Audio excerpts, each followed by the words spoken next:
Hi, everybody. Good morning.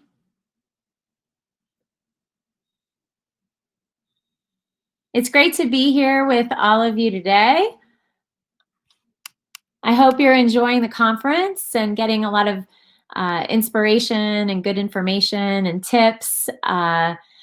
Arguably, I believe that this is one of the most important sessions of the day, and I'm really grateful to just be here with all of you. I'm getting used to some new technology. So I just wanted to say that I have my app and I have some questions here. I'll be keeping an eye on questions as we move through the presentation. So at any time, just feel free to type in a question and I'll do my best to get to all of the questions in the presentation. So before we get into the deck, I want to just take a moment. I know it's been a busy morning. I know that many of you have been bouncing around. So I would like to just start with a short practice, a short grounding practice that will be very beginner friendly. So we could all just settle in and really land here together today. Okay? So I can't see you. So what I need you to do is sit up nice and tall in your seat. If you're sick of sitting, just stand up. Okay? If you're sitting, uncross your legs, uncross your ankles, and just relax your hands. So actually, you know what? Before we relax the hands, let's just shake them out. Just shake them really, really hard. And keep your wrists and fingers really loose and heavy. And just shake, shake, shake, shake, shake, shake, shake, shake, shake, shake. Notice any sensations in the fingers or in your wrists. Notice any heaviness there. My son left the dog in. I may have to go let him out. Just shake, shake, shake, shake, shake, shake, shake, shake, shake, shake, and stop. And notice any sensation in your hands. And you could close your eyes if that's comfortable. Just relaxing the hands down on your legs.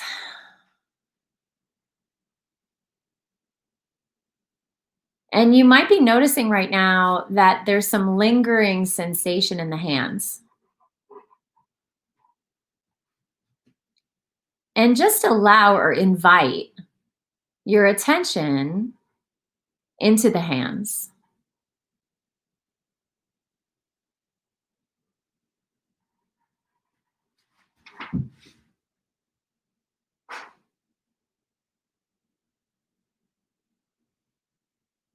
And you might notice a vibrational quality there.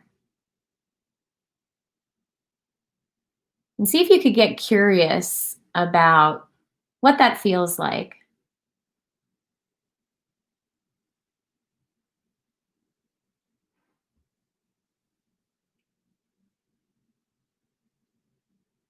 And you might be noticing that your attention is pulled away for a lot of different reasons. You might be thinking about something that someone said earlier or things that you might need to do later today. And that's really normal. So as these mind thoughts come in, as sounds come into view,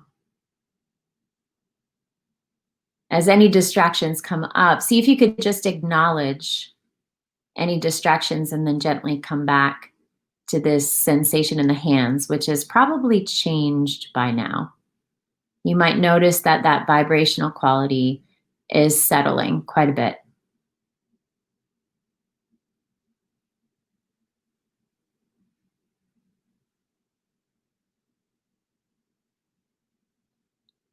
And you might notice right now that the body's breathing, and the body's sitting, and the mind could be wandering or distracted. But we could gently come back to right here, where we're sitting together. even though you're there and I'm here and we're still together through this technology right now.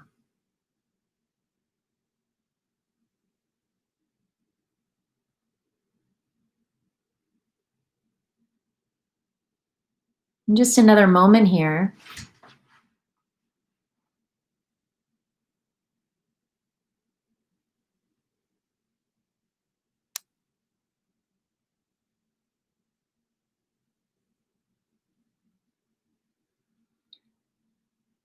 Maybe taking a deep breath and inhale deep into the body, and a long, deep exhale out of the mouth. And then simply just open your eyes when you're ready. I'm Jennifer Ciarimboli, and I am the founder of Studio B. I am the CEO of Studio B. We launched our company in January of 2019, and over the last 2 years, I've learned quite a bit about teaching mindfulness, about I've been teaching mindfulness for a long time, but about teaching people that may not understand what mindfulness is or how it feels or why it's important. So that's what I'm here to do today, is to talk to you guys about mindfulness, and more specifically, why mindfulness today is so important in order to meet stress in a healthier way. So I'm going to start my presentation and share that document. It'll take me a moment. Before I do that, I'm just going to check on you guys. And I've got lots of good questions, so I can't wait to dig in. All right, so let me share my screen. And this might take me a moment as I pull up the presentation. Okay, great. So I just would like to know if everyone can see the presentation. Let's see. Someone could just say in the questions that you guys see the presentation, that would be great. We're going to start out by just talking about a story. There's a story from the Buddhist practices about the Buddha himself before he was called the Buddha. And before he was the Buddha, he was just, and he never claimed to be a god or the son of God. The Buddha had a name, and his name was Siddhartha. And Siddhartha was really curious about suffering. He was very curious about the suffering in the mind specifically. Many psychologists, therapists today believe that he was really the first psychologist. He was so interested in the mind and how the mind works, and how with practice we could work more skillfully when the mind gets really stressed. So before he was enlightened, and I know that's a big word, but before he was enlightened, he had a night, the night before his enlightenment, where he was confronted with incredible stress. And in the story, traditionally, that stress or demon was called Mara, M-A-R-A, Mara. And Mara just tortured him the night before of his enlightenment. He tried to distract him and make him angry and fearful and overwhelmed and tormented, ruminating and fighting off the demons of desire and anger. And he, wrestled with this throughout the night. And what he finally realized is that these demons were maybe not actually demons at all, but just this normal part of being human. He never gave in to the desires that Mara was presenting him with. And of course, the next day he sat under the Bodhi tree and he became an enlightened leader. What we know is that after he actually became the Buddha, Mara kept coming back. Because remember, the Buddha wasn't a god. He wasn't the son of God. He was just someone that was saying, I figured out ways to work with the mind. I've figured out ways to be with suffering that are very profound. And you know what? I invite all of you to come and try to see it for yourself.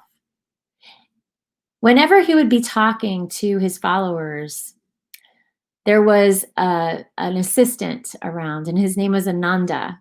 And Ananda would always spot Mara around. So in this sense, for our discussion today, I want you to think of Mara as the biggest stressor in your life right now. And imagine sitting in front of your group of friends or your family, and Mara kind of creeping around, whatever that stressor is in the life. And instead of pushing Mara away, saying, go away, or just telling him to leave, or ignoring it, what the Buddha would do is he would say, Mara, I see you. I see you. Hello. So imagine that. So imagine saying to your stressor, hi, I see you. Come over here, sit next to me. And he would put out a very comfortable cushion or pillow. And he would say, sit right next to me, Mara. And then he would say, let's have tea.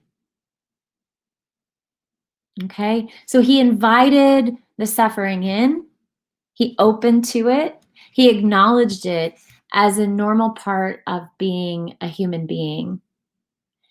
And this is what we'll be talking about today. Mindfulness means moment to moment awareness, moment to moment, knowing that from moment to moment, the Mara will come, the suffering will come, the stress will come. But what also comes are the joys of being alive, the connection with the people you love, this open-hearted awareness where we could kind of invite all of it in and understand that yes, there are difficulties, but yes, there are also tremendous joys.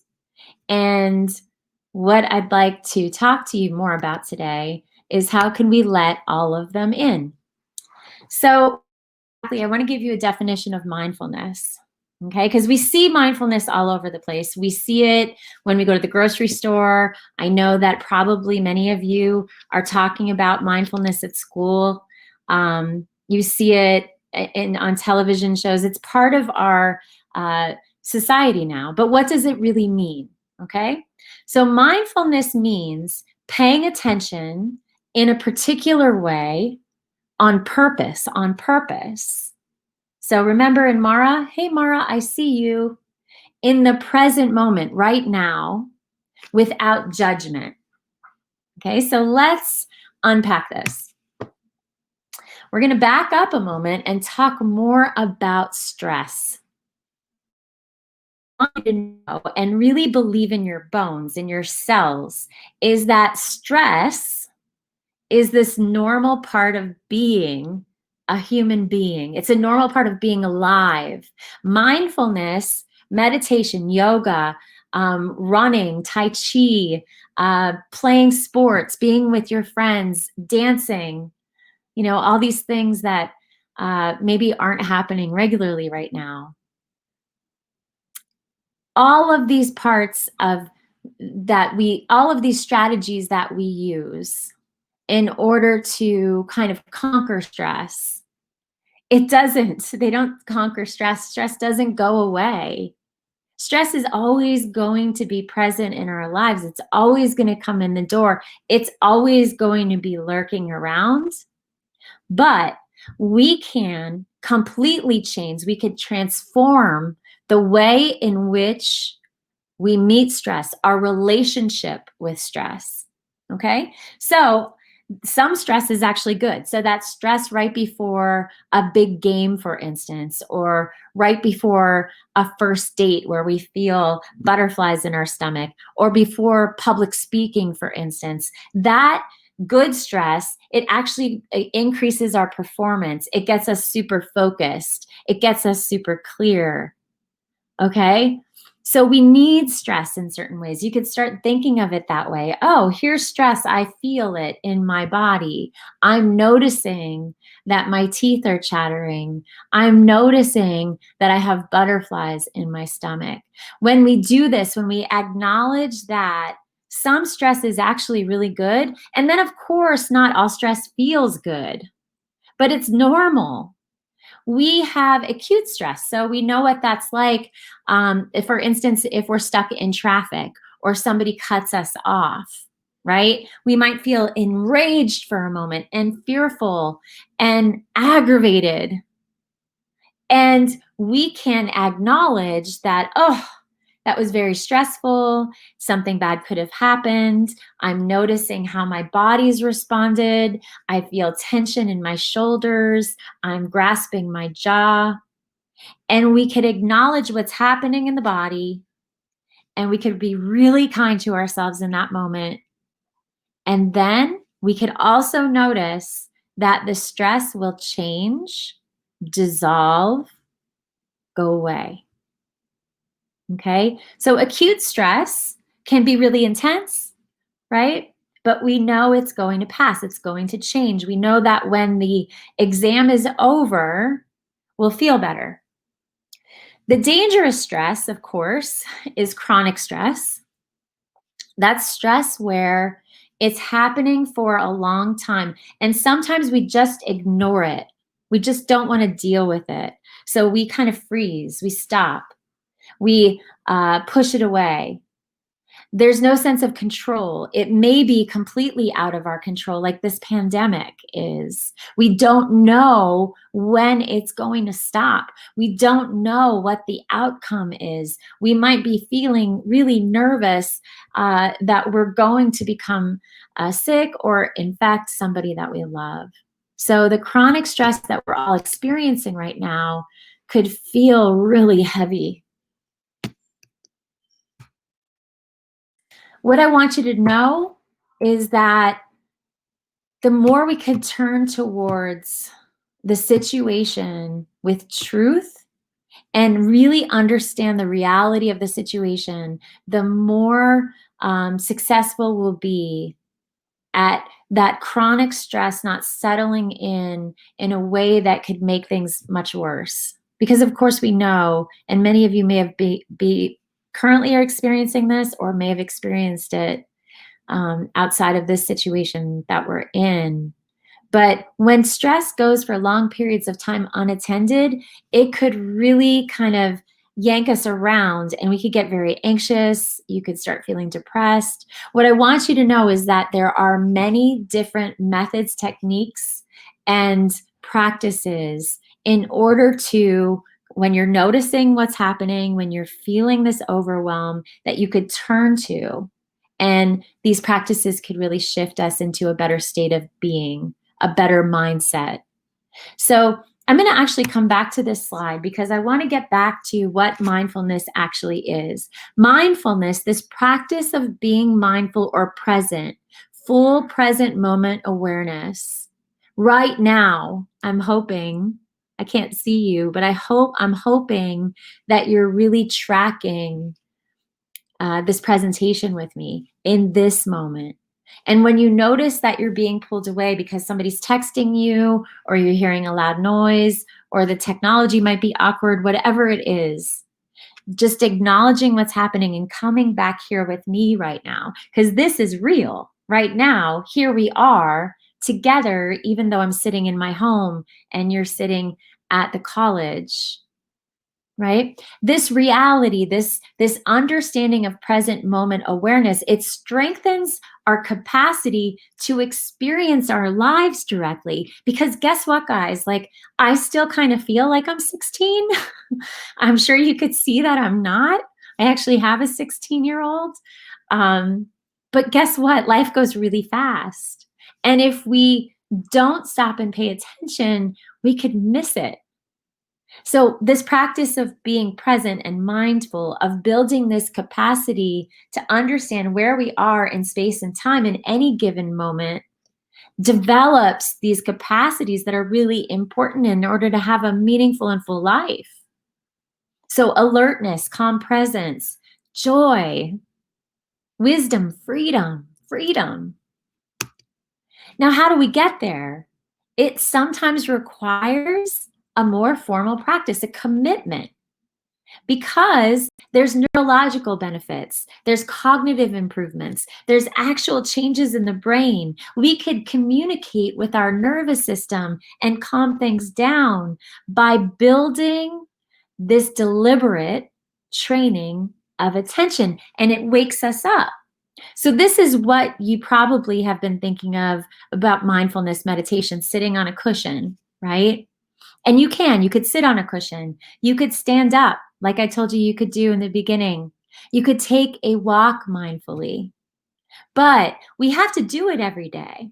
We have to do it in a way where we can practice a method to help train and strengthen the brain, just like we strengthen the muscles of your arms or legs when you work out, when you go running. The brain needs that same consistency because it wakes us up beyond the mind controlling everything. It wakes us up to our biases, to habitual thinking, to rumination, and it reveals this reality that we're right here. And that right now, in this very moment, everything's okay. Right now, in this very moment, everything is okay. And I want you to pause there for just a moment. Ground your feet. So if your legs are crossed, uncross them. If your ankles are crossed, uncross them. Relax your hands, close your eyes for just a moment, and sit in a tall, straight, dignified spine. And notice all of the strength in your spine in this very moment. This tall spine and this soft front, this soft belly and soft heart. Pull your shoulders back and down, lift your chest up to the sky, relax the jaw. Notice the breath moving in and out. Feel your feet against the floor. And see for one moment if you could notice the beating of your heart. This wild heart.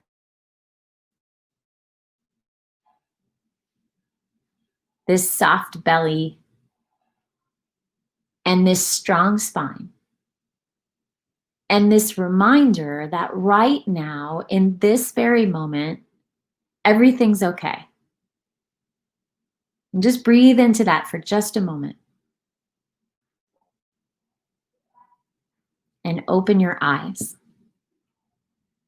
And this, my friends, is just a micro practice. And it actually is tall, strong spine, soft belly, soft heart, that wildness that you're still in. You're a teenager. You're in the prime of your life. You have this wildness inside, and that's beautiful. So this reality in any given moment, and it just grounds us into this knowing that we're strong enough to face whatever we're facing. And what we could experience after practicing for long periods of time is that the stressors come and go, the feelings come and go, the thoughts come and go, the aches and pains come and go. And we could stand here in that tall spine. We could sit here with this soft belly. We could walk through life with our hearts open and curious and alive and be grateful. And we learn this through the repetitive commitment to a deliberate training of attention. I'm going to pause here because we're getting, all right, you guys see me. I want to go over some of the changes of the mind that can happen because of mindfulness, the changes in the brain. And guys, there have been over 7,000 studies on the efficacy of mindfulness in the last 20 years. In 20 years, 7,000. These practices have been studied and proven, and we could see the changes neurologically, we could see the changes hormonally, we could see the chemical changes, and we could actually see growth in the gray matter of the brain in long-time meditation practitioners. That's amazing. And if nothing else got you excited about what we're talking about today, I hope this does. Okay? What we know is that we are able to develop mental musculature. This is new. 20 years ago, they thought after the age of about 3, and I remember this because I have a 24-year-old, 4 kids, guys. And when my oldest son was a baby, I remember the doctor saying to me, yeah, after about 3, the mind is, completely formed and blah, blah, blah. And that's actually not true. So we could continue developing mental musculature well into our 50s, 60s, 70s, 80s, whenever we pick up these practices. So imagine what you could do, what you could be if you start them right now. We know that neurons that fire together wire together. And when they fire together repetitively over long periods of time, like practices of mindfulness meditation, that they build stronger neural pathways to the parts of the brain that help us in processing and making good decisions for ourselves and others. They open us to empathy and compassion and creativity and innovation. So if you're looking to be an entrepreneur, what I can tell you is the stress will keep on coming and coming and coming. And there are practices to work with it in a healthy way. We could lose the trappings of the amygdala, of the limbic brain. That's the part of the brain that gets overwhelmed by stress. That's the fight or flight response. That's where we get trapped when we get yanked around by the stressors that keep on coming, and they will. But there's a way out through these practices. The hippocampus becomes more active. The prefrontal cortex becomes more active. This prefrontal cortex, we have better and thicker cortical regions. Attention and sensory processing improves.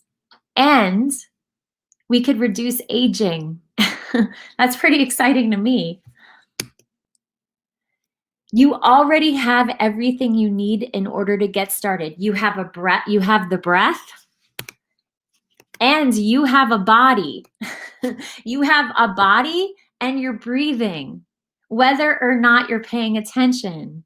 So even if you can't just sit down and do these practices on your own in the midst of a stressor that you're noticing that's coming in and really getting you aggravated and agitated and overwhelmed and anxious, you could pause and stop and breathe. Okay? There's qualities that you can learn about. The in-breath alerts the system. It makes us wakeful and vibrant and alive. The out-breath calms the system. And just 3 full deep breaths can shift everything. It could take you out of the stress response completely and open you to life, to this present moment awareness that we keep talking about. And that's precious. We want to be here, guys. We want to be in it. All of it. We want to open to it. The body. We all have a body. I can't see your bodies right now, but I know that they're there. I could feel this vibration of energy through the screen. The body, what I want you to know about the body is, yes, you can ignore. You could ignore. We all do it. I do it. We all do it. But the body doesn't. The body absorbs everything. It takes in all of the stress, all of the pain, the grief, the aggravation, shame. It lands in the body. It also takes in the joy and beauty and love that this life has to offer. So the challenge really is, how do you become more comfortable with discomfort? What is your relationship with discomfort?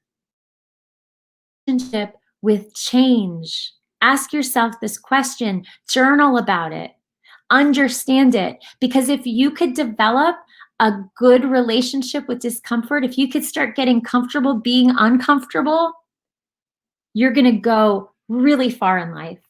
If you can understand your relationship with change right now and develop the capacity to turn towards change with curiosity and a willingness to be in it and get curious about it, and perhaps even getting inspired about it, things will be easier in life. When we resist, when we push it away, when we turn away from it, it's still coming. It's a rule, this rule of impermanence. So embodied practices are yoga, tai chi, qigong, running. They're a way, a powerful gateway to get into the heart, to start working with the mind, to get into the breath, and to work with these practices. So we're going to come back to this. I'm going to escape out of the presentation for a moment so I can ask or answer your questions. Okay, I'm back. Because it's 12:04, and then we'll go over like, where do you start? Where do I start? How do I do this? And where do I go from here? All right, so there's a bunch of questions I have. There's the first question, and this one has 14 votes, so I want to get to it first, is how do you make time to practice stress-relieving activities when you are stressed about getting something done before a deadline? That's such a relevant question. So I have 2 gigantic investor presentations on Monday. 2 in the same day. And I'm really super, super stressed about both of them because we've worked really hard to get to this point and we're right here. So I'm sure, I just want you to know that I relate to this question. So I have a daily routine that's pretty significant that I stick to because I know that the way I start my day matters. It matters significantly to how I'm able to meet and process and work with the stressors as they keep on coming. So I would say that having a daily routine and prioritizing it for yourself. And if you guys don't make yourself a priority, no one else will. Okay, so I know it's very difficult, but waking up maybe a half hour earlier or even just 10 minutes to start to give you that extra time before your day gets busy is super important. If you're totally not a morning person, so my sister is like a night owl, right? So she does her self-care practices in the evening. For me, that doesn't work. So for me, it's in the morning. I wake up, I have a cup of coffee, which I really love, and I check some emails to kind of empty my brain. And then at 7 a.m., I do my practices. So I have a physical yoga practice that I do at least 5 or 6 days a week. And then I have a meditation practice.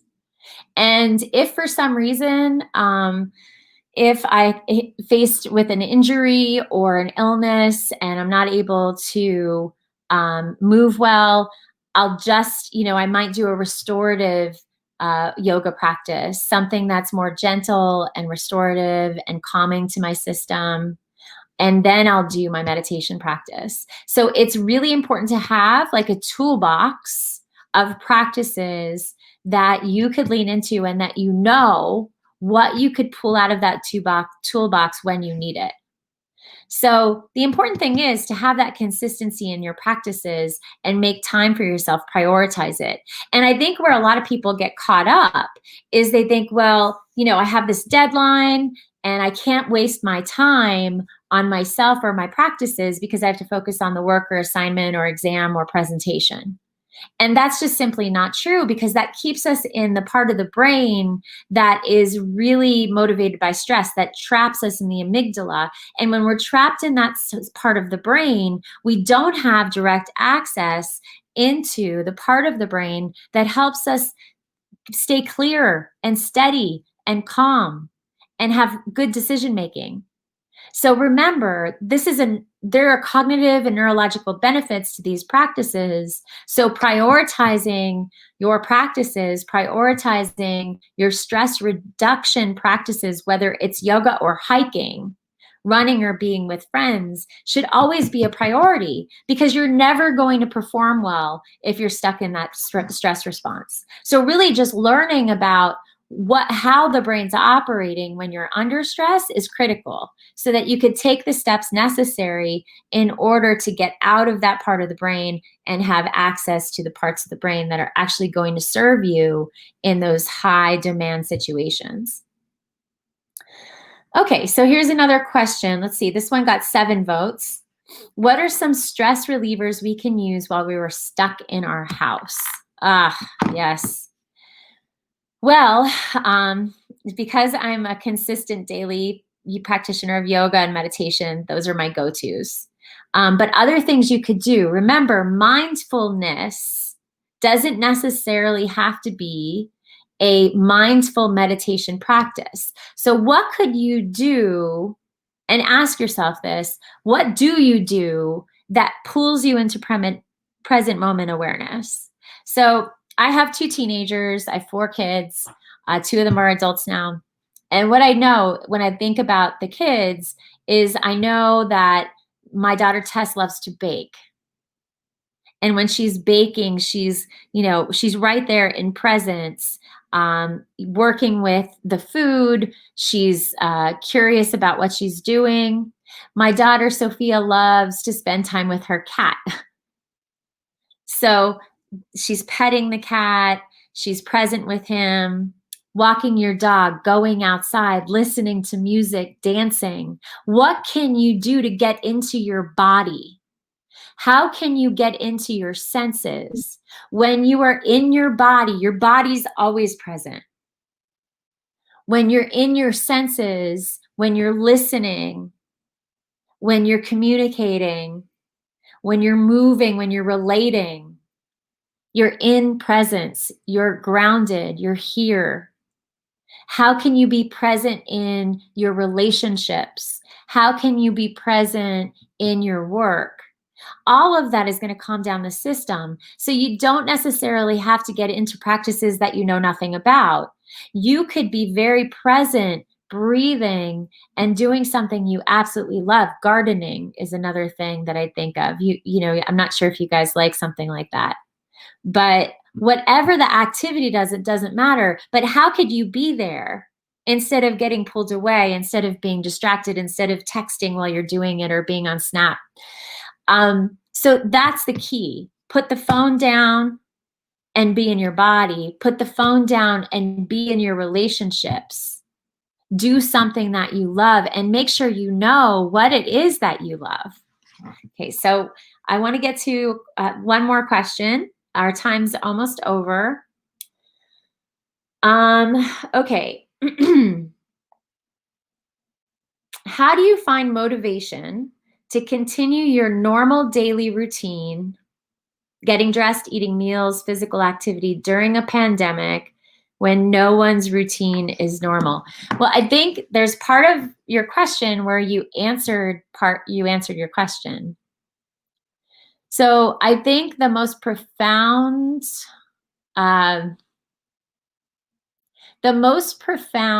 truth, the most profound reality of this pandemic is the common humanity. You're right. No one's routine is normal. No one's. What's normal? Right? This pandemic has affected everyone on the globe. I think what's helped me is that on our platform, we have teachers from all over the world.